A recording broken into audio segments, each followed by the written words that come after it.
Praise a hallelujah in the presence of my enemy.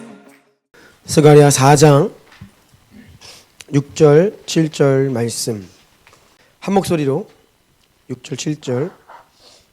하나님 말씀이 생명이고 능력이잖아요. 그러니까 그 생명이고 능력인 것에 합당하게 우리가 하나님 말씀 대해야 합니다. 그래서 믿음으로, 그러니까 정말로 순전한 믿음으로 이 말씀을 고백하고 선포하면서 읽는 겁니다. 6절 7절 시작. 그가 내게 대답하여 이르되 여호와께서 스룹바벨에게 하신 말씀이 이러하니라.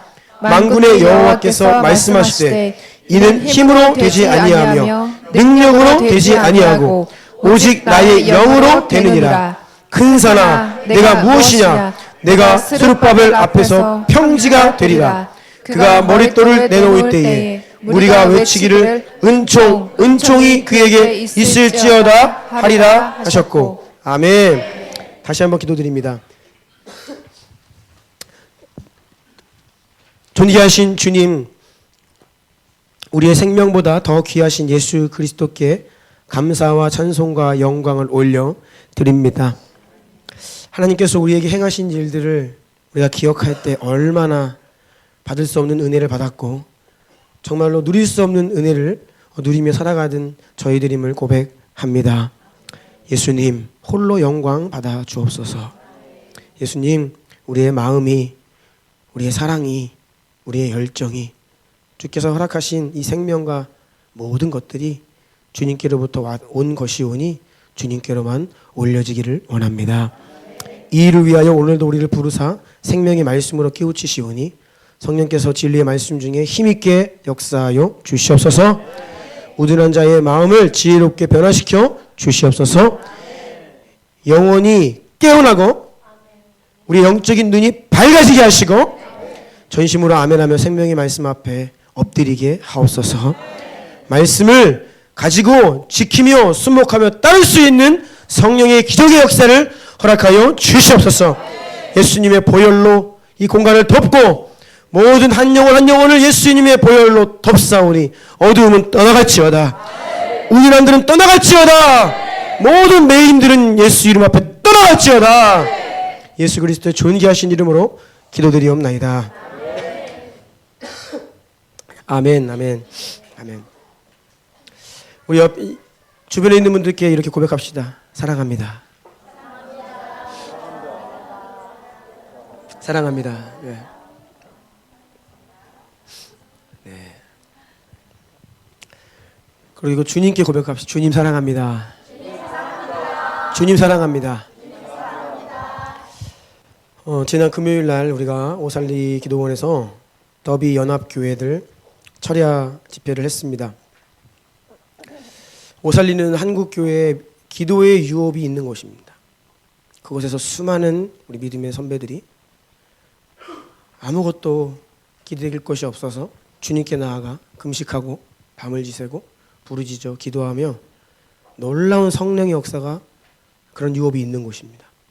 죽은 자가 일어났고 병든 자가 고침받았고 문제가 해결되었고 아무 소망 없던 인생들이 예수 그리스도께로 돌아오는 그런 참 기적의 산실, 바로 오살리 기도원입니다. 9시 집회였는데 우리 봉사하는 스태프들 데리고 좀 일찍 가서 제가 그 대성전에 갔어요. 몇몇 분들이 기도하고 계셨고 대성전에서 7시부터 집회가 있더라고요. 금요 저녁 집회. 그래서 제가 조금 참석을 했는데 제 가슴이 아팠습니다. 네. 오살리 기도원이 내가 알던 오살리가 아닙니다. 네. 코로나 때문에 못 모이셨는지는 모르겠는데 기도 이불이 완전 죽었더라고요. 찬양을 하는데 원래 주 임재 가운데 나아가면 영이 반응하고 기도가 나와야 되는데 기도가 잘 안 되고 사람들이 정말 없더라고요. 그리고 보이는 분들 딱 봐도 병자, 정말 하나님 붙들고 살고 싶어서 온 분들 있잖아요. 거의 막 만신창이 돼서 오신 분들, 그런 분들 와서 그냥 기도하고 계시고.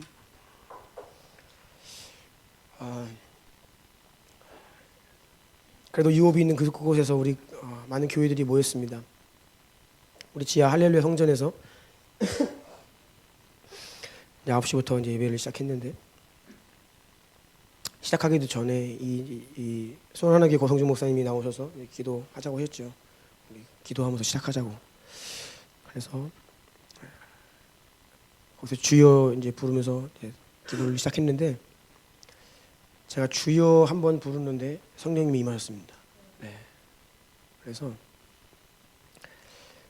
저 개인적으로 금요일 날 철야와 어제 POG 예배를 통하여서 하나님과 첫사람이 회복되었습니다. 네.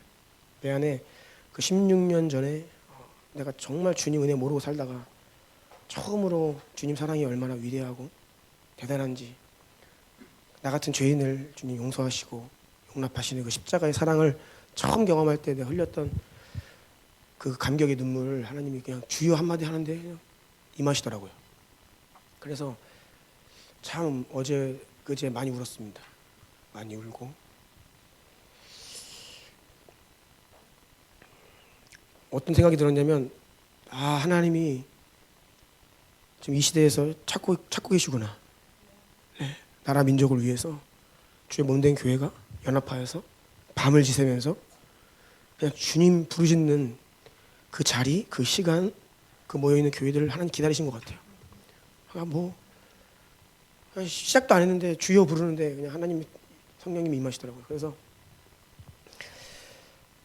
너무 감사했습니다. 너무 감사하고, 제 옆에 있는 목사님들 다 계속 우시고, 우리가 새벽 5시까지 쉬지 않고 예배했습니다. 네. 쉬지 않고 예배하고 기도하고, 네. 그랬는데 집에 오니까 7시였습니다. 아침 7시인데 전혀 피곤하지 않더라고요. 8시간이 물 흐르듯이 그냥 흘러갔습니다. 제가 한 가지 깨달은 것은, 우리 민족이 철야 기도에 이 유업이 있는데 우리 선배들 노력으로 열심으로 한 거 아니구나. 이거 성령으로 한 거구나. 우리 주나님 교회가 작년에 1년 동안 우리 목자들 한번 철야해보겠다고 막 모여서 금요일 날 했어요. 네. 힘듭니다. 쥐어짜야 되고 막 졸립고 정말 치열합니다. 그리고 집에 돌아가면 너무 피곤해요. 그런데 지난 금요일 정말 하나도 안 힘들더라고요. 저는 깜짝 놀랐습니다. 하나도 피곤하지 않고, 이 영이, 성령님이 운행하시니까 제 안에 너무 정신이 맑고 너무 기쁘고 즐겁고 감사하고, 그래서 계속 우리 뉴웨이교회 조승현 목사님이랑 계속 얼굴 보면서 좋다, 맨날 하고 싶다, 이거 왜 맨날 모이자 우리, 너무 좋다, 계속 그랬어요. 그곳에서 주님 부르며 주의 이름 부르며, 우리 민족 가난하고 소망 없던 시절에 주의 이름 부르며 부르짖을 때 하나님 이 민족 살려주셨습니다. 네, 하나님 이 민족 교회 일으키셨습니다. 그리고 어제 우리 POG 이제 예배 갔는데요. 중국에서 사역하시는 참 귀한 선교사님이세요. 20년째 사역하시는데 참 순박하시고, 근데 그럼에도 성령님의 충만하신 이 선교사님, 제가 잊고 있었던 한 여인에 대해서 말씀하셨습니다. 루비 캔드릭이라고 하는 25살 나이에 1907년에 우리나라 미국으로부터 돌아와서 입국 9개월 만에 이 풍토병으로 순교한 루비 캔드릭이라고 하는 25살 여자 선교사님. 우리 25살 있어요 여기? 네, 명희. 명희 보세요. 명희 나이입니다. 이 나이에 비행기도 못 타고 와요. 배 타고 몇 개월 걸려서 오는 겁니다. 그때 이민족에 와서 9개월 만에 순교한 우리 루비 캔드릭 선교사의 묘비에, 양안진 묘지에 가면 그렇게 기록이 되어 있습니다.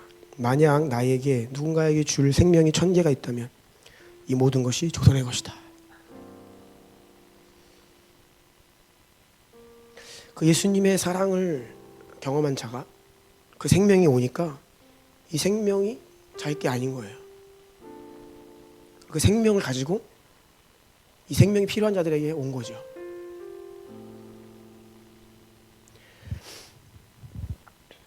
부평 순복음교회에 가면 선교방 박물관이 있습니다. 3층으로 된 선교박물관.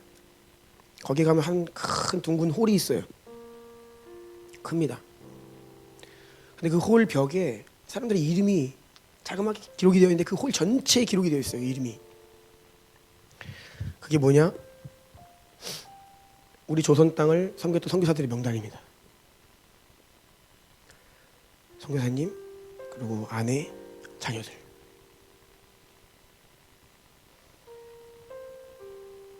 거기 이름만 3,000명이에요. 3,000명이 넘어요. 우리 민족을 위해 이 생명 들고 오신 귀한 분들이 계십니다. 예수님의 생명이 우리의 생명을 낳았고 또 그 생명이 생명을 낳는 거예요. 생명이 없다? 누군가가 생명을 심지 않는 것입니다. 우리 민족교회가 여기까지 온 것은 수많은 생명이 심겨졌기 때문이에요. 목숨 건 희생이 있었기 때문에 여기까지 왔습니다. 그런데 지금 젊은이들이 교회를 떠나요. 교회가 막 무너지고 있어요. 왜일까요? 생명을 심어야 될 때입니다. 루비 캔들이라는 이 선교사님이 마지막으로 고국에 미국에 있는 어머니 아버지에게 쓴 편지가 있어요. 그 편지 좀 읽어주시겠어요, 우리 윤영 자매님? 네. 사랑하는 아버지 어머니, 이곳 조선 땅에 오기 전 집들에 심었던 꽃들이 활짝 피어났다는 소식을 들었을 때 하루 종일 집 생각만 했습니다. 욕심쟁이 수지가 그 씨앗을 받아 동네 사람들에게 나누어 주었다니 너무나 대견스럽군요. 아마 내년 봄이 되면 온통 우리 동네는 내가 심은 노란 꽃으로 덮여 있겠군요. 아버지 어머니, 이곳 조선 땅은 참으로 아름다운 곳입니다. 모두들 하나님을 닮은 사람들 같습니다. 선한 마음과 복음에 대한 열정으로 보아 아마 몇십 년이 지나면 이곳은 예수님의 사랑이 넘치는 곳이 될 것 같습니다. 저는 복음을 듣기 위해 20km를 맨발로 걸어오는 어린 아이들을 보았을 때 그들 안에 있는 하나님의 사랑 때문에 오히려 위로를 받습니다. 그러나 한편에서는 탄압이 점점 심해지고 있습니다. 그저께는 예수님을 영접한 지 일주일도 안 되는 서너 명이 끌려가 순교했고 토마스 선교사와 제임스 선교사도 순교했습니다. 선교 본부에서도 철수하라는 지시가 있었지만 대부분의 선교사들은 그들이 전도한 조선인들과 아직도 숨어서 예배를 드리고 있습니다. 그들은 모두 순교를 할 작정인가 봅니다. 오늘 밤은 유난히도 고향으로 돌아가고 싶습니다. 외국인을 죽이고 기독교를 증오한다는 소문 때문에 부두에서 저를 끝까지 말리셨던 어머니의 얼굴이 자꾸 제 눈앞에 어립니다. 아버지, 어머니, 어쩌면 이 편지가 마지막일 수도 있습니다. 제가 이곳에 오기 전 뒤뜰에 심었던 한 알의 씨앗으로 이제 내년이면 온 동네가 꽃으로 가득하겠지요. 그리고 또 다른 씨앗을 만들어내겠지요. 저는 이곳에서 작은 씨앗이 되기로 결심했습니다. 제가 씨앗이 되어 이 땅에 묻히게 되었을 때 아마 하나님의 시간이 되면 조선 땅에는 많은 꽃들이 피고 그들도 여러 나라에서 씨앗이 될 것입니다. 저는 이 땅에 저의 심장을 묻겠습니다. 바로 이것은 조선을 향하는 저의 열정이 아니라 조선을 향한 하나님의 사랑이란 것을 알게 되었습니다. 어머니, 아버지 사랑합니다. 이러한 주님을 향한 이 순전한 사랑의 고백을 가진 자들, 이것이 복음을 아는 자들이고 예수님의 생명이 그 안에 있는 자들이에요. 우리 안에 이 사랑이 식으면 아무것도 아닙니다.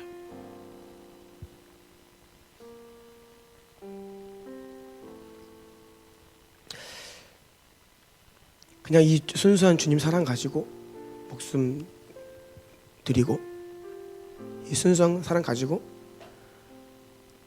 새벽마다 주 앞에 나아가 기도하고 밤을 지새며 기도하고 교회를 위해 헌신하고 그랬던 그 주님을 향한 순수한 사랑이 하나님의 역사의 통로였어요. 그래서 이 연합 철학을 시작하는데 하나님께서 제 안에 이 첫사랑을 회복시켜 주시면서 많은 말씀들을 주셨습니다. 그래서 제가 원래 계획했던 설교가 있었는데 오늘은 그 집회 때 주신 마음들 좀 정리해서 좀 나누려고 합니다. 오직 나의 영으로 되느니라. 하나님께서 스룹바벨에게 하시는 말씀이에요.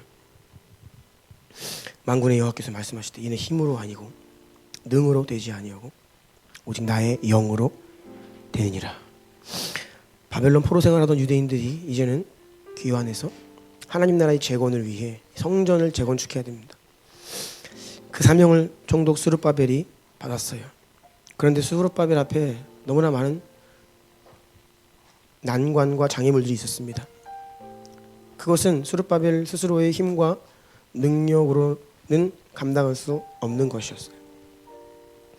그 대신 유일한 한 가지 방법이 있는데 그것은 바로 나의 영으로, 성령으로 하나님의 영을 힘입는 것이다. 주님께서 스룹바벨에게 말씀하시죠. 여러분, 네 능력 아니다, 네 힘 아니다, 너의 지혜 아니다, 나의 영으로 이렇게 말씀하시는 하나님 그 말의 뜻은 하나님이 우리의 능력 아니라는 거예요. 인간의 지혜와 방법 아니라는 것입니다. 하나님의 능력과 지혜와 방법으로 역사하시겠다라고 하는 하나님의 강력한 의지예요. 네 거 아니다, 내가 하겠다. 여러분, 우리의 삶을 돌아보십시오. 우리는 얼마나 우리 자신의 연약함 때문에 실족합니까? 내 죄, 내 연약함, 막 결단하다가 넘어지고, 마음은 원이로도 육신이 약하고, 죄짓고, 주님 배신하고, 주님 잊고 살아가는 우리들의 모습이 있잖아요. 그런데 너무나 감사한 것은 승리가 이러한 우리의 어떠함이 있지 않다는 것이에요. 우리에게 약속하신 승리는 우리의 어떤 모습 때문이 아니라 바로 하나님의 위대하심 때문에 승리가 약속된 것이에요. 이것이 복음입니다. 큰 산아, 네가 무엇이냐? 스룹바벨 앞에서 평지가 되리라. 우리가 돌파하고 우리가 넘어야 될 이 큰 산, 스룹바벨 앞에서 무너질 것을 선포하시는데 그 스룹바벨은 인간이 아니에요. 그는 성령을 힘입은, 하나님을 힘입은 스룹바벨을 말씀하고 계시는 것이요. 그러자 이렇게 선포돼요. 그에게 은총이 있을지어다.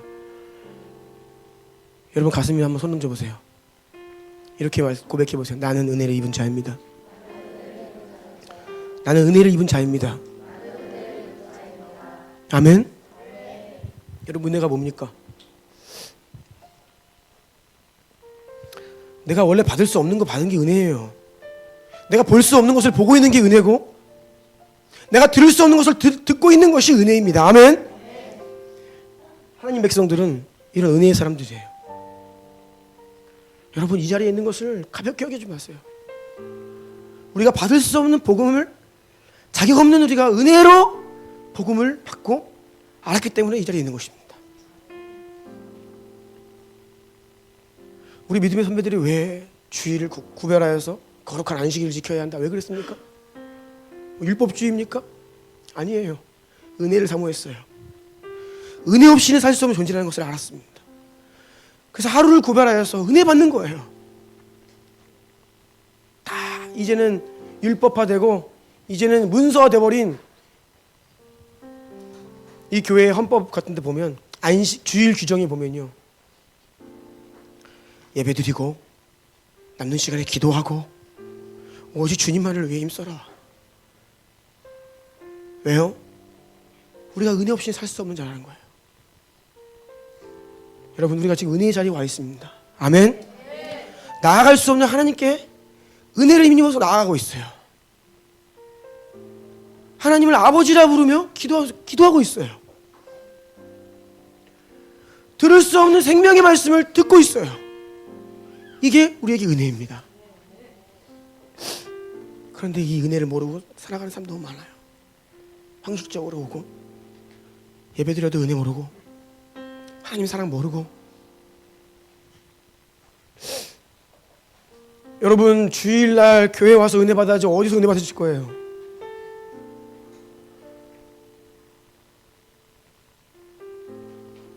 여러분 주남교회 저를 통해서 말씀의 은혜를 받으셔야죠. 어디 가서 은혜 받으실 거예요?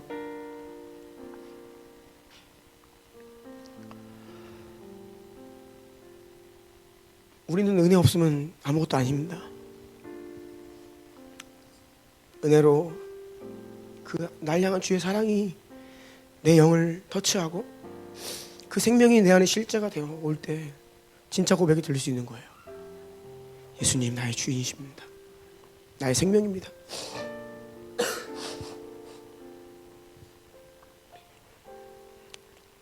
여러분 은총의 사람들이에요. 은총 꼭 기억하십시오. 은총.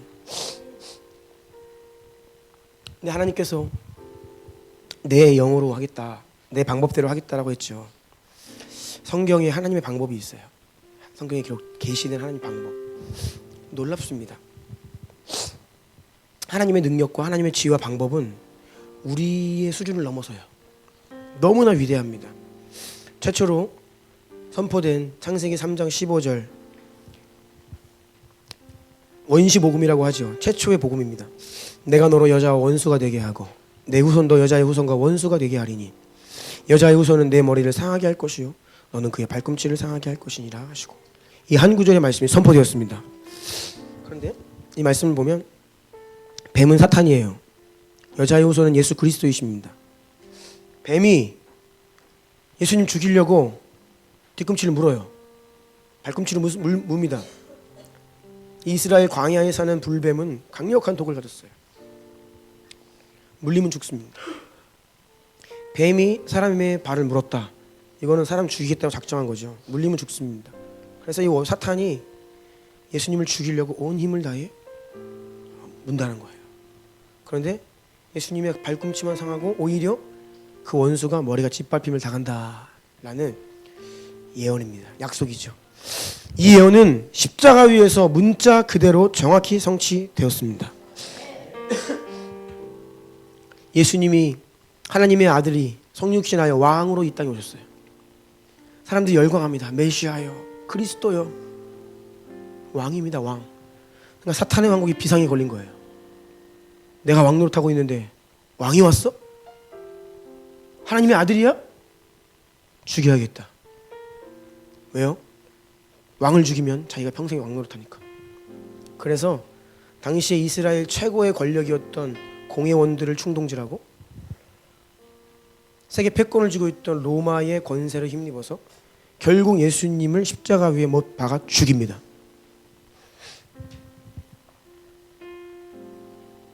그런데 그렇게 왕으로 오신 예수님이 죽으실 줄 알았는데 그분은 3일 만에 부활하셨습니다. 아멘. 그래서 원수가 예수님을 죽이려고 십자가 위에 못 박았는데 결국 자기 머리가 못 박힌 거예요. 자기 머리가 짓밟힌 당한 것입니다. 이것이 하나님의 지혜예요. 아무도 예상 못했습니다. 제자들도 몰랐어요. 그러니까 예수님이 십자가 위에서 내가 죽고 3일 만에 부활한다고 말을 해도 못 알아듣는 거예요. 왜요? 이게 놀라운 신비로움이에요. 세상은 아직도 이 신비를 몰라요. 이건 비밀입니다. 이것은 비밀이에요. 지금도 비밀이에요. 이 비밀을 저와 여러분 어떻게 알고 있죠? 성령께서 알려주신 겁니다.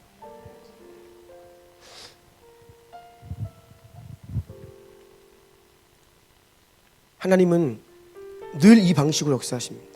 시편 2절을 보면 악한 자가 교만하여 가련한 자를 심히 압박하오니 그들이 자기가 베푼 꾀에 빠지게 하소서. 악한 자가 자기 꾀에 빠지게 하소서. 이러한 기도가 시편에 2번 등장하고 욥기에서 1번 등장하고 고린도 전서에서 이 바울이 다시 한번 인용을 합니다. 이 세상 지혜는 하나님께 어리석은 것이니 기록된 바 하나님은 지혜 있는 자들로 하여금 자기 꾀에 빠지게 하시는 이라 했다. 아멘. 오늘날도 똑똑하다고 잘난 척하는 사람들, 자기 꾀에 빠져가지고 예수님 못 믿습니다. 뭐 성경이 과학적으로 어떻고 저쩌고 다 다 자기 꾀에 빠져가지고 예.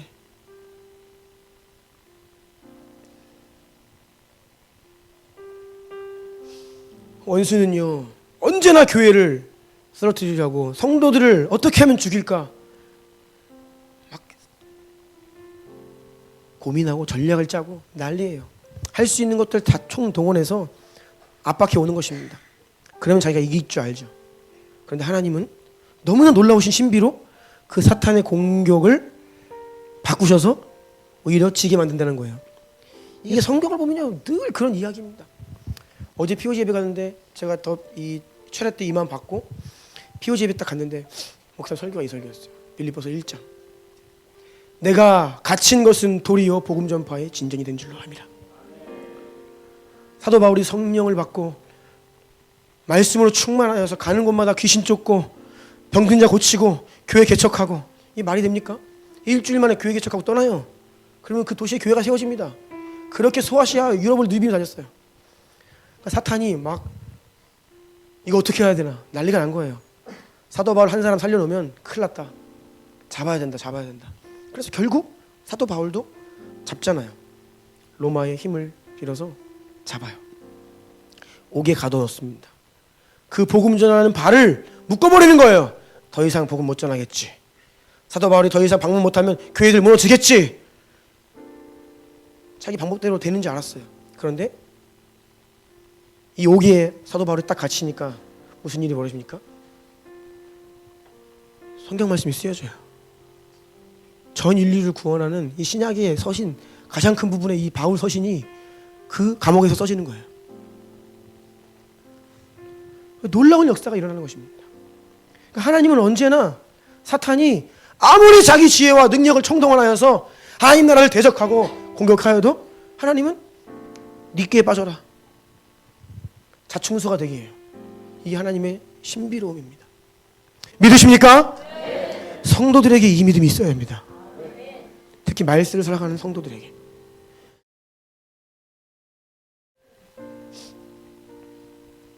뱀은 가장 지혜로운 피조물이었어요. 인간을 제외한 피조물 가운데. 창세기 기록된 뱀은 가장 간교했다. 이거 잘못된 번역입니다. 본래 그 단어는 똑똑하다, 지혜롭다라는 거예요. 타락하기 이전에 에덴에 있던 뱀은 가장 지혜로운 피조물이었어요. 그래서 예수님께서 뱀같이 지혜로워라. 그 말씀은요 간교하라는 것을 닮으라는 게 아니에요. 원래 하나님이 뱀에게 가장 큰 영광을 주신 거예요.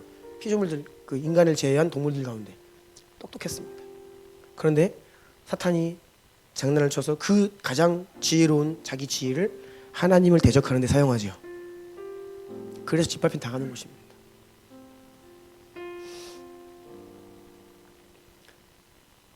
누가 하나님을 대적하겠습니까? 사탄의 왕국은 자기 꾀에 빠져 멸망할 것이에요. 자멸. 그런데 조건이 있습니다. 사탄이 역사할 때 그럼에도 불구하고 내가 죽는 것 같아 보여도, 우리가 죽어가는 것 같아 보여도, 내가 망하는 것 같아 보여도 주를 바라보며 믿음의 끈을 부여잡는 주의 백성들이 있어야 되는 거예요. 아멘. 예수 그리스도 십자가에 오르시기까지 순종하는 하나님의 아들이 계셨기 때문에 하나님은 그 역사 하신 겁니다.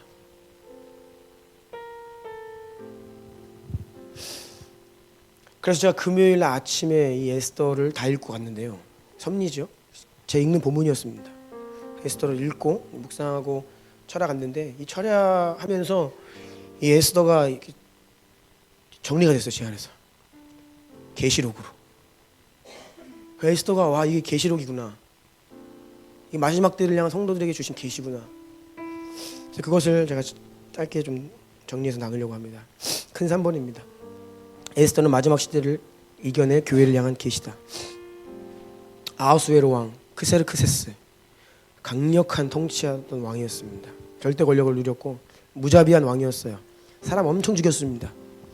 특히 당시에 너무나 이 왕권을 침탈하려고 하는 계략들이 많으니까 왕이 어떤 법을 만들었냐면 다 내 법대로 해라. 내 뜻대로 움직여라. 단 한 명도 내가 부르지 않았는데 내 앞에 나타나면 너 죽는다. 이게 법이에요. 그러니까 에스더가 못 나가요. 왕이 안 불러오는 거예요. 안 불러오는데 나타나면 다 죽는다니까요. 무자비한 왕입니다. 그렇게 흉폭한 권세 부리는 아하수에로 왕이 있었어요. 그런데 이 아하수에로 왕으로부터 그 모든 권한을 위임받은 한 사람이 있습니다. 바로 하만이에요. 에스더 3장 10절로 11절 다음 페이지에 있는데요. 왕이 반지를 손에서 빼어 유다인의 대적 곧 아각 사람 함무다다의 아들 하만에게 주며 이르되 그 은을 내게 주고 그 백성도 그리하노니 너의 소견에 좋을 대로 행하라. 하만에게 아하수에로 왕이 자기 인장 반지를 줘요. 도장 찍으면 그게 법인데 그 절대 권력을 하만에게 준 거예요. 하만에게. 근데 하만이 어떤 사람이냐? 유대인들을 전멸시키려고, 완전 몰살시키려고 계획했어요. 이 바벨론을 포로로 끌려와서 디아스포라 살고 있던 그 수많은 도시와 성읍에 살고 있던 모든 유대인들을 남김없이 완전히 전멸시키려고 하는 계획을 짰습니다. 그리고 지방마다 이 조서를 보내요. 도장을 찍어서 너희 동네에 사는 유대인들 다 죽여라. 그리고 죽이고 그들의 재산들 니들이 다 가져. 그러니까 이 동네마다 축제가 벌어진 거예요. 야, 저거 다 우리 거래. 합법적으로 다 빼앗을 수 있는 기회가 생긴 겁니다. 그러니까 평소에 이 유대인들을 향해 악감정을 품고 있던 대적들이 일어나는 거예요. 그리고 하만이 이 모르드게를, 상징적인 인물이잖아요, 죽이려고 어떻게 합니까? 나무를 세우는데 이 나무 높이가 50규빗입니다. 25m예요. 한 사람 죽이려고 이 거대한 나무 딱 세워놓고 기세등등하게 자기의 권세를 자랑합니다. 그리고 이제 하만이 이 모르드게를 죽이겠다는 거예요. 이 에스더의 이 하만에게 주어진 절대 권력은 마지막 때 적그리스도를 상징합니다. 적그리스도, 하나님을 대적하는 이 세상의 사상과 이 모든 권세가 하나님을 대적하는 그 적그리스도에게 권세가 주어져요. 그래서 하나님 백성들을 막 압박하고 죽이려 듭니다. 이것이 계시록, 다니엘, 스가랴 다 예언되어 있는 마지막 때의 모습이에요. 어떻게 할 수가 없을 정도로. 다니엘서 12장 7절에 보면 다니엘이 이 환상 보고 거의 기절합니다. 이해 안 돼서. 성도들의 권세가 다 깨지기까지 그 핍박이 진행된다고 해요. 교회가 완전 짓밟히 당할 정도로 세상의 권세가 일어난다는 거예요. 하나님 백성들을 멸하고 교회를 짓밟으려고 하는 권세가, 핍박이.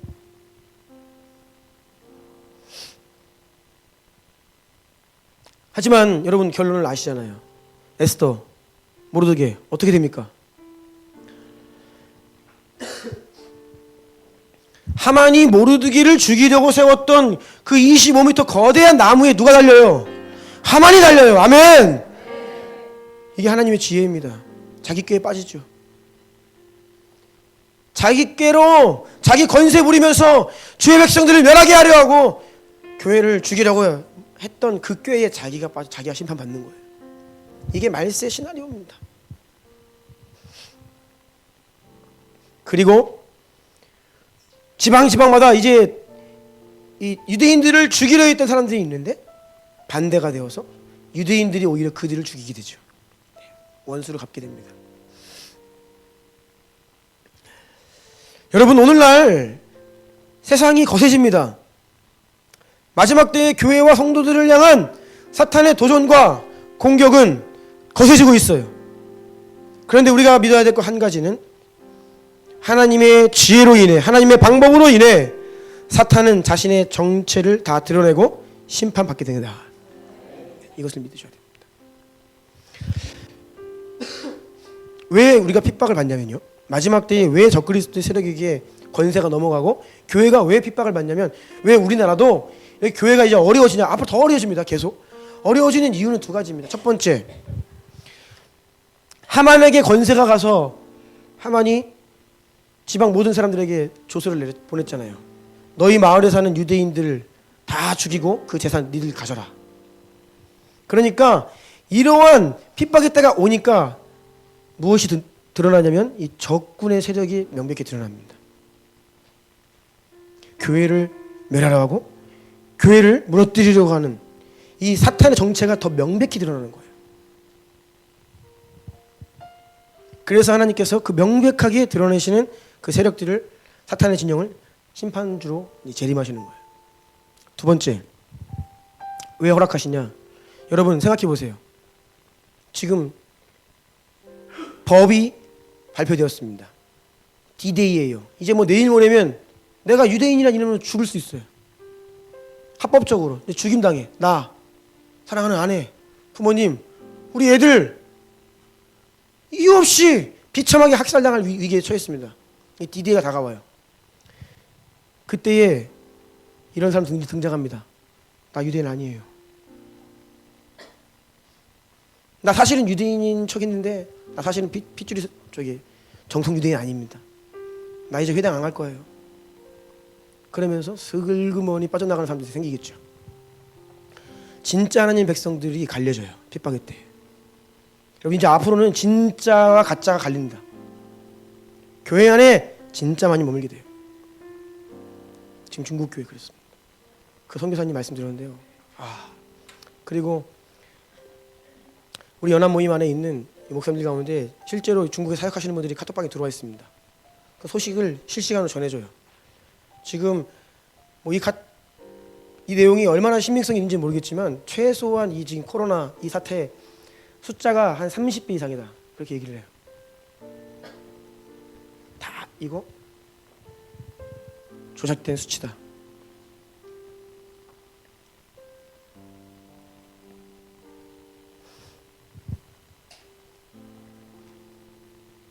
그래서 이 핍박이 다가올 때에 진짜와 가짜가 갈립니다.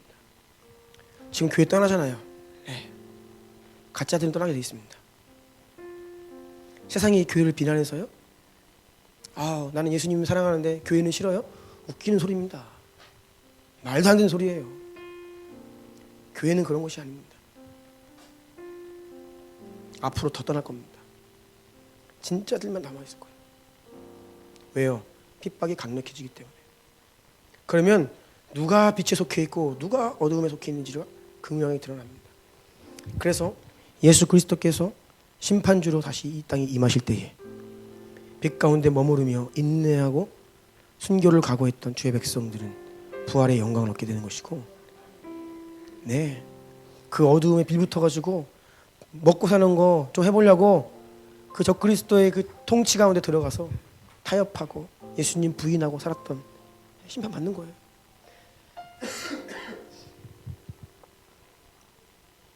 모르드게를 매달려고 한 나무에 하만이 매달렸습니다. 그리고 왕이 하만에게 주었던 그 인장 반지를 어떻게 해요? 빼내어서 모르드게에게 줍니다. 빼앗긴 것 같은 이 권세가 다시 하나님 나라로 돌아오게 되어 있습니다. 아멘. 왜요? 예수님이 이 땅의 왕이시니까요. 예수님 그분 다시 오십니다. 아멘. 다시 오십니다. 아멘. 그분이 왕권을 가지고 이 땅에 오셔야 왕권이 회복되는 거예요. 정신을 차려야 됩니다. 조금 이 세상에서 어떻게 뭐 좀 해보려고 주님 타협하고 주님과 멀어지고, 그렇게 우리가 이 생명과 본질 안에 머물지 않으면 결국은 떠나게 되는 거예요. 주님을.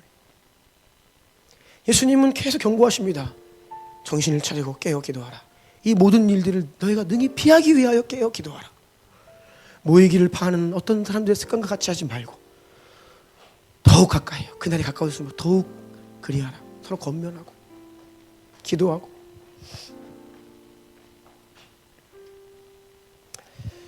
여러분, 하나님은 하나님의 사람들에게 관심이 있으세요. 아멘. 그래서 그 철야 때도 그런 말씀이 선포되었죠. 하나님은 다른 데 관심이 있는 게 아닙니다. 풍랑이 일 때에 하나님은 풍랑에 관심이 없으세요. 제자들의 믿음에 관심이 있으시죠. 너희 왜 이렇게 믿음이 작냐? 풍랑 때문에? 여러분, 바로가 이스라엘 백성들을 막 압박합니다. 그때 하나님의 관심은 바로에게 있는 게 아니에요. 주의 백성들에게 있습니다. 너희는 부르심이 있고 사명이 있고 데스티니가 있는 민족인데 400년 동안 노예 생활하면서 다 정체성 잊어버리고 살아가니까 하나님이 이 바로의 강력한 통치 가운데 그들을 깨우시는 거예요. 하나님의 백성들이 관심이 있으세요. 그래서 이스라엘 백성들이 어떻게 해요? 울부짖잖아요. 강력한 바로의 권세 때문에 이스라엘 백성들이 죽을 것 같았는데 그것을 통해 이스라엘 백성들이 출애굽을 합니다. 약속 땅으로 가는 거예요. 하나님은 늘 이렇게 역사하세요. 여러분, 우리가 먹고 사는 문제가 힘들고 삶이 어렵고 내 인생 가운데 고통이 오고 앞으로 신앙생활하기 어려운 시대가 온다고, 여러분 정신을 차리십시오.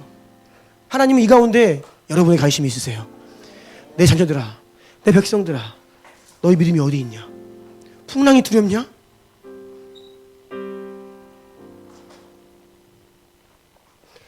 여러분, 상황과 시대가 문제가 아닙니다. 정말 우리가 주님 바라보고 그 생명 붙들고 본질 위에 있느냐, 이게 문제예요. 주님 흔드시는 거예요. 여기서 흔들리면 안 돼요. 아멘? 네. 진짜 하나님의 사람들을 찾고 계시는 거예요. 그래서 우리가 금요일 모여서 같이 예배하는데 하나님이 우리 가운데 강력히 운행하시고 막 은혜 주시는 거예요. 결국 모르드게와 에스더 그리고 당시의 유대인들은 자기 힘으로는 어찌할 수 없는 상황을 맞이하자 어떻게 합니까? 할 수 있는 게 아무것도 없어요. 아니, 왕의 도장이 찍힌 법이 반포되었는데요, 죽는 겁니다. 그때 그들이 뭘 합니까? 에스더 4장 1절 3절 읽어주시겠어요? 모르드게가 이 모든 일을 알고 자기의 옷을 찢고 굵은 배의 옷을 입고 죄를 뒤집어 쓰고 성중에 나가서 대성 통곡하며 왕의 명령과 조서가 각 지방에 이름에 유다인이 크게 애통하여 금식하며 울며 부르짖고 굵은 베옷을 입고 재에 누운 자가 무수하더라. 뭐 할 수 있는 게 없어요. 뭐 할 수 있는 유일한 게 있습니다. 울며 회개하고 금식하고 주님 살려주세요 부르짖는 겁니다. 이게 하나님 백성들의 반응이었습니다. 이 민족이 과거에 이랬습니다. 가난하고 배운 거 없고 아프고 먹을 거 없고 어떻게 했습니까? 주 앞에 나와서 그냥 부르짖었어요. 하나님, 내 자식 잘 되게 해주세요. 하나님, 하나님. 그냥 주님께 부르짖었어요. 그때가 바로 우리의 힘이 아니고 우리의 능력이 아니고 성령을 힘이 있는 자리예요. 우리의 문제는 우리에게 능력이 너무 많아요. 가진 게 너무 많습니다. 우리가 없다 하지만 너무 많아요.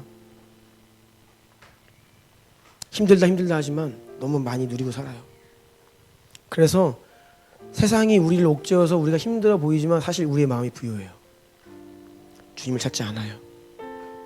하나님보다 다른 것 의지할 것이 많이 있어요. 그래서 하나님은 주의 백성들이 다시 다른 방법이 아니라 우리의 어떠한 능력이 우리의 지혜가 아니라 하나님의 방법과 지혜를 힘있기를 원하시는 겁니다. 예레미야 33장 2절과 3절 다 같이 읽어볼까요? 시작. 이를 행하시는 여호와, 그것을 만들며 성취하시는 여호와, 그의 이름을 여호와라 하는 이가 이와 같이 이르시도다. 너는 내게 부르짖으라. 내가 내게 응답하겠고 내가 알지 못하는 크고 은밀한 일을 내게 보이리라. 아멘. 아멘. 이를 행하시는 여호와, 그것을 만들며 성취하시는 여호와께서 뭐라 말씀하시냐면 부르짖으라는 겁니다. 부르짖으라. 그래서 우리 민족에게 주셨던 하나님 이 기도의 유업은 다른 게 아닙니다. 주님만 우리의 소망입니다. 주님만이 나의 힘입니다. 시편 기자가 그토록 고백했던 여호와만이 나의 방패이시고 나의 피할 산성이시고 나의 능력이시라는 고백이 다른 게 아니에요. 우리 민족이 주님 향해 부르짖던 기도예요. 통성기도, 코리안 스타일의 기도입니다. 주여 삼창, 철야기도, 새벽기도. 이게 정말 주님만 바라는 기도였어요. 우리 민족이. 그런데 우리가 더 이상 부르짖지 않아요. 교회들마다 기도의 불에 꺼졌습니다. 제가 신대원 다닐 때만 해도 소래교회라고 있었습니다. 우리나라 최초의 교회를 복원시켜놓은 소래교회라고 기역자된 교회. 우리 이 교회보다 우리 본당보다 조그매요. 자그마한 마룻바닥으로 된 기와집입니다. 소래교회는 늘 기도하는 분들이 있었어요. 낮에 가도 기도하고 밤에 가도 기도하고 부르짖어 기도하고 주의 이름 부르고. 그런데 제가 최근에 충격적인 소식을 들었습니다. 공부하고 있는 한 전사님이 말씀하기를 그 기도 소래교회 옆에 기숙사가 한 건물이 있는데, 아니 기숙사에 있는 전도사들이 시끄럽다고 컴플레인을 한대요. 민원을 낸다는 거예요. 교회에다가, 아니 학교에다가, 신학교에서 전도사들이 시끄럽다고, 기도 소리가. 교회가, 우리 교회도 그런 컴플레인 많이 들어봤죠. 개척하고 나서. 이전에도 그랬고, 교회가 기도하면 컴플레인 들어옵니다. 시끄럽다고. 세상 사람들이 시끄러워요. 조용히 하라고 합니다. 그 말 한마디 들으면요, 교회가 확 위축이 돼요. 막 기도하다가도 또 막 사람들 오는 거 아니야? 그런데 전도사들이, 신학생들이, 앞으로 이 나라를 끌고 가야 될 이 교회의 지도자들이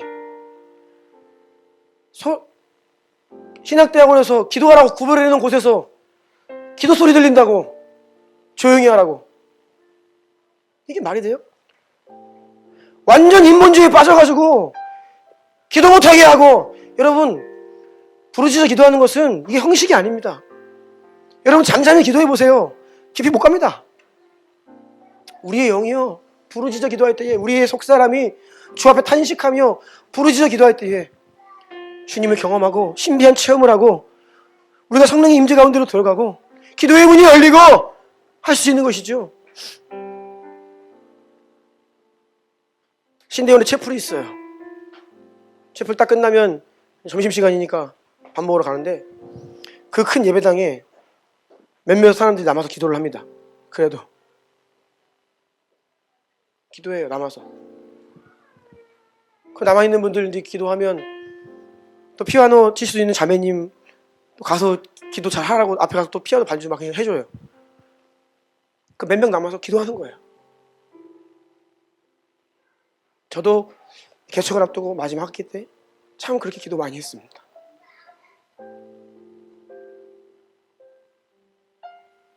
두려워서.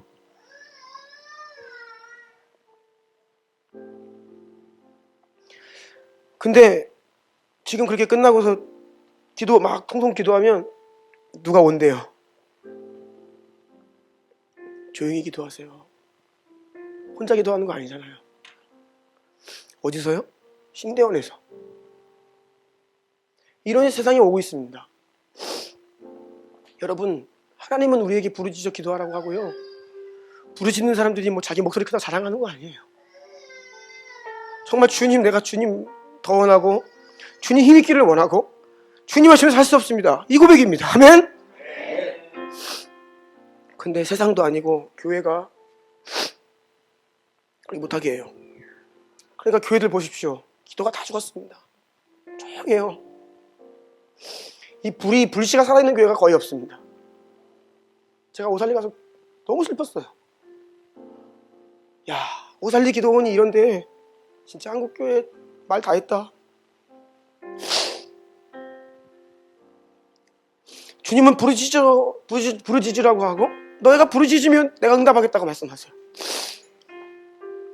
우리 답 없습니다, 여러분. 여러분 자녀들 답 없어요. 여러분 인생 답 없습니다. 이제 주님께 부르짖어 기도해야 돼요.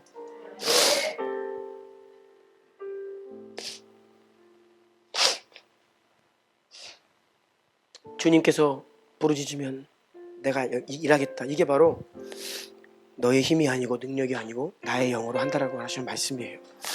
성령으로. 그런데 이 에스더서를 보면 굉장히 중요한 포인트가 있습니다. 하만이 왜 자기 꾀에 빠지게 되냐면 한 가지 중요한 이유가 있는데, 그것은 에스더가 유다 사람임을 몰랐어요. 아하수에로 왕의 왕비였던 에스더가 유대인임을 알았으면 하만이 감히 그렇게 못합니다. 그런데 하만이 에스더가 어떤 민족 출신인지 몰랐어요. 당시에 굉장히 주변에 있는 많은 나라들을 점령하고 거기서 막 여성들 뺏어오고 했기 때문에 이 궁중에도 다양한 출신들이 있었을 겁니다. 그런데 에스더가 유대인인 거 몰랐어요. 그래서 나중에 이제 에스더가 왕에게 자기가 유대인을 밝히면서 이게 전쟁이 역전되잖아요. 그런데 이 에스더가 자기가 유대인임을 밝히지 않은 이유가 있습니다. 단 한 가지 이유가 있는데 그것은 모르드게가 하지 말라고 시켰어요. 그런데 제가 성경을 보는데 그것에 대해서 다른 설명을 안 해요. 왜 모르드게가 에스더에게 네가 어느 민족 출신인지를 말하지 말라고 했을까? 이유가 없어요. 그냥 그렇게 이야기를 했고, 에스더는 어려서부터 부모를 잃고 모르드게를 엄마 아빠처럼 생각하면서 자랐어요. 그 권위 아래서 순종하며. 그래서 그가 모르드게의 말에 순종하며 따랐다. 제가 왜 우리 민족에 내가 유대인을 밝히면 안 되죠? 내가 그것을 왜 수치거리도 아니고 창피거리도 아닌데 왜 숨겨야 하죠? 이런 말을 안 해요. 모르드게가 하만이 이러한 계략을 꾸밀 것을 알았을까요? 몰랐습니다. 그 말할 때는. 에스더가 알았을까요? 몰랐어요. 아무도 몰라요. 그래서 저에게 이 에스더가 이 마지막 때에 대한 하나님의 계시인데 하만이 교회를 대적하는 이 적그리스도를 상징하는 교회를 핍박하는 이 사탄의 권세 상징이라고 하면 에스더는 교회입니다. 아니 에스더는 성도들이에요. 성도들. 그리스도의 신부들.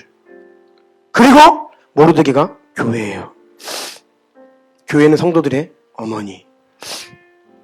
교회는 성도들을 낳고 양육하고 보호하고 기르는.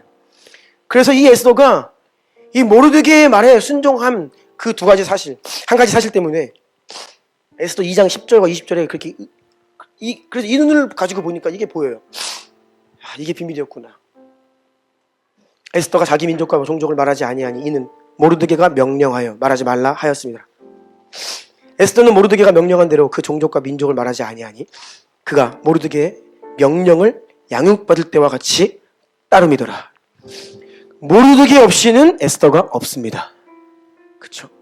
모르드게 없이는 에스더가 없어요. 그러니까 교회 없이는 성도가 없어요. 그래서 하나님께서 이 교회를 통하여 성도들을 보호하시고 양육하시고 자라게 하셔서 마지막 때에 에스더와 같은 믿음의 사람들을 일으키시는구나. 그런데 이 이스라엘 백성을 향한 하나님의 계획이 있잖아요. 여러분, 이스라엘은 그 민족적 데스티니라고 하죠.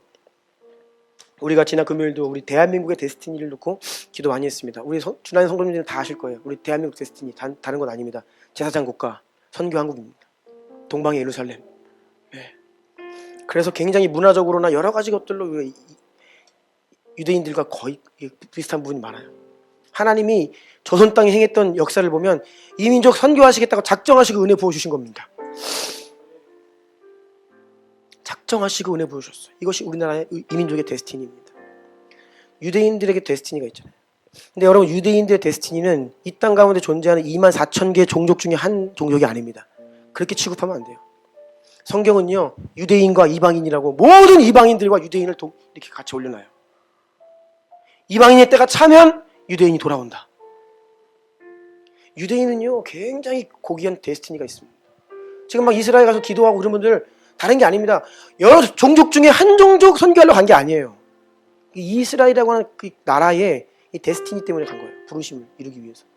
지금 예수님 모르고 있잖아요, 그 민족이. 그런데 이 민족을 향한 하나님의 뜻과 계획이 있는데 이 하만이 이 유대인들을 말살시키려고 하는 사탄의 계략은 다른 게 아닙니다. 이 민족의 데스티니를 말살시키는 거예요. 하나님의 예언 성취를 방해하고 하나님의 백성을 없애려고 하는 겁니다. 그런데 그 민족을 향한 하나님의 뜻을 이루게 했던 에스더의 기도는 단순한 기도가 아니었어요. 오늘 본문 16절, 에스더 4장 16절 제 밑에 있습니다. 다 같이 읽어볼까요? 시작. 당신은 가서 수산에 있는 유다인을 다 모으고 나를 위하여 금식하되 밤낮 3일을 먹지도 말고 마시지도 마소서. 나도 나의 시녀와 더불어 이렇게 금식한 후에 규례를 어기고 왕에게 나아가리니 죽으면 죽으리다 하니라. 아멘. 여러분 따라해보세요. 죽으면 죽으리이다. 죽으면 죽으리이다. 에스더의 이 죽으면 죽으리이다의 결단의 기도가 민족을 살린 겁니다. 죽으면 죽으리이다. 우리는 마지막 시대를 살고 있어요. 여러분 성도님들, 주님 교회, 그리고 이 민족 다 하나님께서 꿈꾸고 바라시고 계획하신 데스티니가 있어요. 여러분의 인생, 여러분의 인생의 데스티니는 이 교회의 데스티니 안에 있고, 이 주나님교회의 데스티니는 한국교회의 데스티니 안에 있어요. 이게 다 한 그림이에요. 다른 그림이 아니에요. 여러분의 인생 따로 있고 교회 따로 있는 것이 아닙니다. 대한민국 따로 있는 게 아니에요. 이게 다 한 그림입니다. 한 그림. 그런데 이 데스티니가 지금 이루어져야 하는데, 이 세상이 교회를 압박하고 무너뜨리려고 짓밟으려고 달려드는데 어떻게 우리가 이것을 회복하겠어요? 에스더처럼 죽으면 죽으리이다. 주 앞에 부르짖어 기도하는 자들입니다. 여러분, 이 고백은 아무나 할 수 없습니다. 내가 십자가에서 그리스도와 함께 십자가에서 못 박혀 죽었다. 이 선언하는 분들, 나는 그리스도와 함께 산다. 예수를 위해 산다. 예수 내 생명보다 더 귀한 분. 왜요? 날 사랑하사 나를 위해 자기 자신을 내어주신 하나님의 아들, 그 사랑 때문에, 그 사랑이 있는 자, 그래서 그 주님께 생명을 드리는 자, 그 고백을 하는 자, 그런 믿음으로 주 앞에 부르짖어 기도하는 자를 통해 하나님이 이 마지막 때에 일하십니다. 그래서 여러분, 첫사랑이 본질이에요. 성령으로 하시겠다라고 하나님의 방법이 중심이 하나님을 향한 사랑입니다. 사랑. 16년 전에 제가 주님 처음 만났습니다. 정말 하나님 너무나 저 사랑해 주신 것이 실제가 되어서 많이 울었고, 하나님께 결단했고, 주님 뜻대로 살겠다고 하고, 세상을 끊어버리고 인생을 드리겠다라고 했어요. 그리고 16년 달려왔고 사역을 한 10년 했습니다. 그런데 이렇게 10년 동안 하니까, 사역을 하니까 저도 모르게 주님 사랑한다고 고백을 해요. 이게 가식은 아니고 거짓은 아닙니다. 그런데 언젠가 모르게 그 첫사랑의 감격이 조금 시들해져요. 때로는 마음이 뭉클하기도 하고, 때로는 정말 주님 사랑에 감격해서 눈물도 흘리긴 하는데, 왠지 모르게 그 첫사랑, 그게 회복이 안 돼요. 그렇게 오랜 시간 살아왔습니다. 그런데 지난 금요일날 하나님이 그 첫사랑을 제 안에 다시 부어주셨어요. 그러니까 예수님 생각하면 눈물이 나요.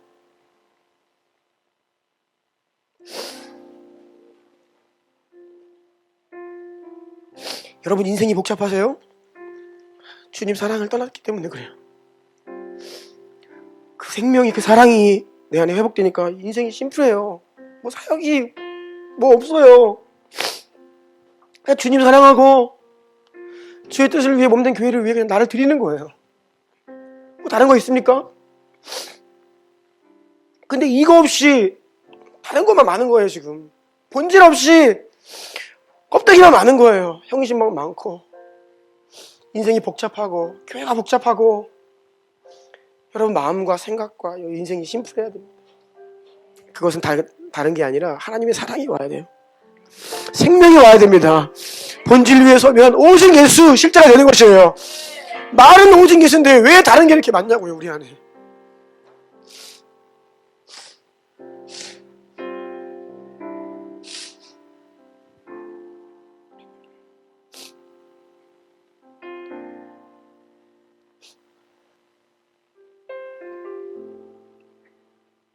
제가 먼저 하나님 부르심 받은 제 육신의 아버지를 참 존경합니다. 우리 아버지처럼 그런 목사님 되고 싶었어요. 지금 생각해보면 정말 별거 없었습니다. 아버지 늘 교회에서 기도하시고, 늘 뒷산에 올라가시고. 저는 아버지가 왜 이렇게 산에 올라가시는가 몰랐어요, 옛날에. 다른 게 아니에요. 그때는 뭐 핸드폰도 없어요. 아버지 산에 올라가시면 식사 준비 다 하셨는데 어머니가 아버지 안 내려오세요. 기다려야 됩니다. 가끔 아버지 따라서 산에 올라가면 찬송하시고 성경 읽으시고 기도하시고, 이것이 본래 목사들의 모습이었어요. 주님 사랑하고 몸된 교회 섬기고, 우리 이지스토리 동서남북교회 우리 박주영 목사님, 박현수 목사님 아버지가 계십니다. 서산 성결교회라고 하는 큰 성결교단에서 큰 교회 원로 목사님이세요. 근데 제가 그 몇 분 뵀습니다. 80이 넘으신 어르신이에요. 아들들이 아버지 효도하고 싶어서 명절에 모시고 극장 들어가면요, 조금 있다가 나오신대요. 아, 더러워서 못 보겠다. 왜 욕을 이렇게 하냐. 성도님들이 그래요. 우리 목사님은 세 가지만 하신 분이라고. 말씀 보고 기도하고 설교하고 신방하고, 이것만 평생 하셨다고. 다른 거 아무것도 모른대요. 영화 한 편을 제대로 본 적이 없으시대요. 못 보겠더래요. 주님 사랑하여서 그냥 주님을 위해 살아가는 이러한 주님 사랑의 마음이 우리 가운데 식어버린 겁니다. 여러분, 뭐가 우리에게 대안입니까? 무엇이 한국교회의 대안입니까? 무엇이 여러분 가정과 인생의 대안입니까? 예수님 사랑하는 것입니다. 마음 다해 뜨겁게 사랑하는 거예요. 주님 사랑하니까 열정이 일어나는 것이고, 주님 사랑하니까 성령이 불같이 일어나는 것이고, 주님 사랑하니까 주일 감당하는 것이죠. 그거 없이 어떻게 합니까? 예수님 사랑, 그 사랑으로 성령을 힘입어 하는 것 아니면 다 헛된 겁니다. 다 헛된 거예요. 주님 사랑으로 하지 않으면 다 무너집니다. 주님 기억하지 않으세요. 죄송하지만 내 열심으로 내 힘으로 했던 것들 주님 기억 안 하십니다. 우리가 예수님 사랑하는, 예수 이름으로 했던 그 모든 것들, 주님께 순종하고 따르고 정말 하나님 나라를 위하여 했던 그 모든 것들이 하나님 나라 역사책에 기록되고 있는 거예요. 그것이 여러분의 영광입니다. 그것이 여러분에게 주어진 상급이에요. 세상에 속지 마세요. 속지 마세요. 그리고 주님 사랑하는 마음, 이거 붙들고 기도해야 됩니다. 우리 한번 기도하고 싶어요. 자리에서 좀 일어나실까요? 오늘 찬양 좀 한 곡 먼저 하고 싶어요. 넘쳐나네. 예수 사랑합니다.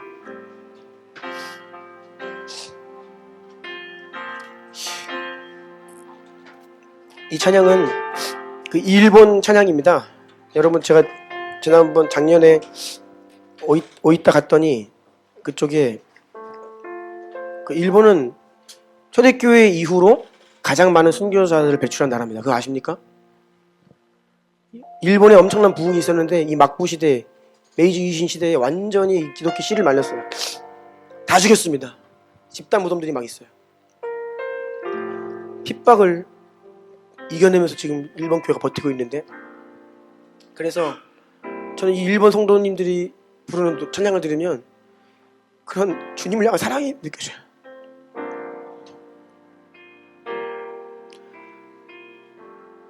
우리가 좀 우리 마음을 여러분 중심으로 좀 주님께 사랑한다고 고백했으면 좋겠어요. 이 고백이 우리 가운데 실제가 되면 주님 역사하십니다. 네. 네, 이것이 소망입니다.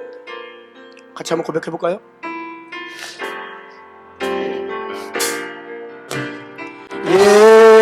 예수 사랑합니다. 사랑합니다. 온 마음 다하여 오직 주님 한 분만 간절히 더 원합니다. 예수 사랑합니다. 예수 사랑합니다. 아멘. 사랑합니다. 온 마음 다하여 오직 주님 한 분만 간절히 더 원합니다. 예수 사랑합니다.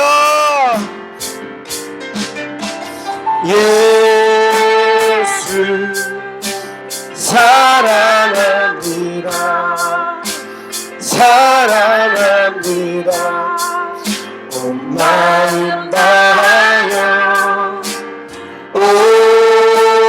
오직 주님 한 분만 간절히 원합니다.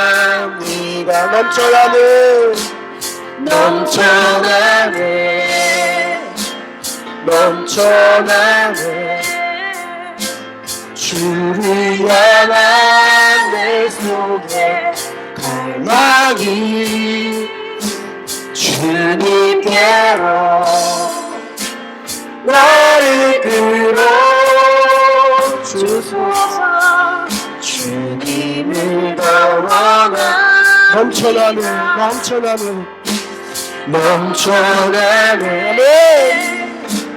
넘쳐나네 아멘.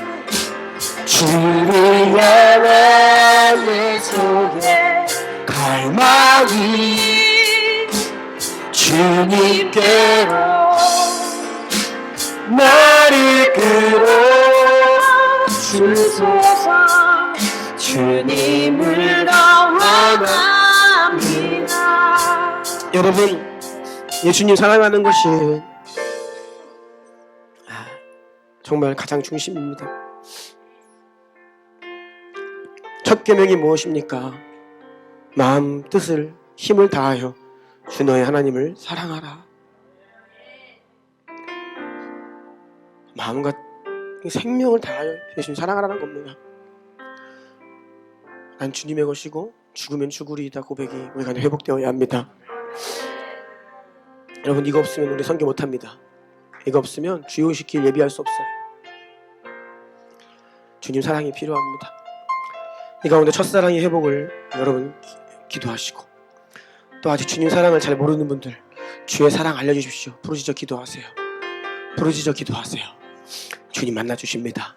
하나님의 사랑, 나를 용납하시는 그 위대한 사랑, 십자가에 달리신 나를 위해 죽으신 사랑, 아들 내어주신 사랑, 우리를 위해 다시 오실 그 사랑, 그 주님의 사랑을 고백하고 첫사랑의 회복을, 또 그 사랑을 경험하길, 그 사랑으로 우리를 옷 입히시고, 그 사랑으로 우리의 영을 채우시고, 그 사랑으로 우리한테 생명으로 임하실 그 주님을 좀 간구했으면 좋겠어요. 우리 좀 두 손을 들고 주여 세 번 부르고, 주님 부르고 우리 주여 사랑한다고 고백하기를 원합니다.